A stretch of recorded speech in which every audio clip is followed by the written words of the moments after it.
حضور حضرت صلی اللہ علیہ وسلم کی سیرت طیبہ کے مطالعہ سے علم ہوتا ہے کہ حضور صلی اللہ علیہ وسلم اپنے گھر پر عام روزمرہ کے کاموں میں اہل خانہ کا ہاتھ بٹاتے تھے۔ دیکھا گیا ہے کہ اکثر مرد گھر پر اہل خانہ کی مدد نہیں کرتے۔ اس بارے میں ہماری رہنمائی فرمائیں جزاک اللہ۔ ابھی تک اتنی جو رہنمائی ان تقریروں میں کرتا رہتا ہوں، لجنہ کے جلسوں کی تقریروں میں بھی، اجتماعوں پہ بھی، وہ کافی نہیں ہوتی۔ جس مرد نے سننا ہی نہیں ہے اس کو میں کیا کہہ سکتا ہوں؟ جو مرد اللہ کا حکم نہیں مانتا، نمازیں پڑھنے کا، قرآن پڑھنے کا، اللہ رسول کا حکم نہیں مانتا، اس نے میری بات کیا ماننی ہے؟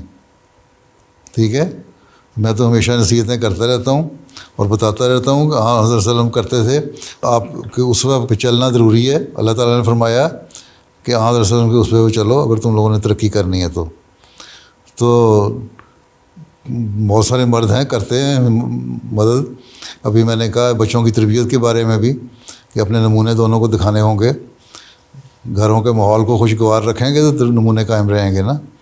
اور وہ خوشگوار اسی صورت میں ہو سکتے ہیں کہ جہاں مجبوری ہے وہاں مرد کو پھر عورت کا ہاتھ بٹانا چاہیے، اور اگر نہیں بٹاتے تو وہ غلط کرتے ہیں۔ نصیحت کا جہاں تک سوال ہے، نصیحتیں تو بے شمار پہلے بھی کی جا چکی ہیں، ہوتی بھی رہتی ہیں اور آئندہ بھی ہوتی رہیں گی، پر یہ دعا کیا کریں کہ آپ کے مرد جو ہیں ان نصیحتوں پہ عمل کرنے والے ہوں۔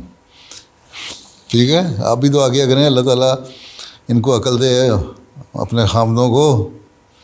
ٹھیک ہے، خود بھی دعا کریں اور حق ادا کریں۔ آپ کی شاید شرم آ جائے کسی کو، جب کوئی سوائے اس کے کہ بہت ہی کوئی بے شرم ہو تو نہیں آئے گی، باقی تو آ ہی جائے گی۔ ٹھیک ہے۔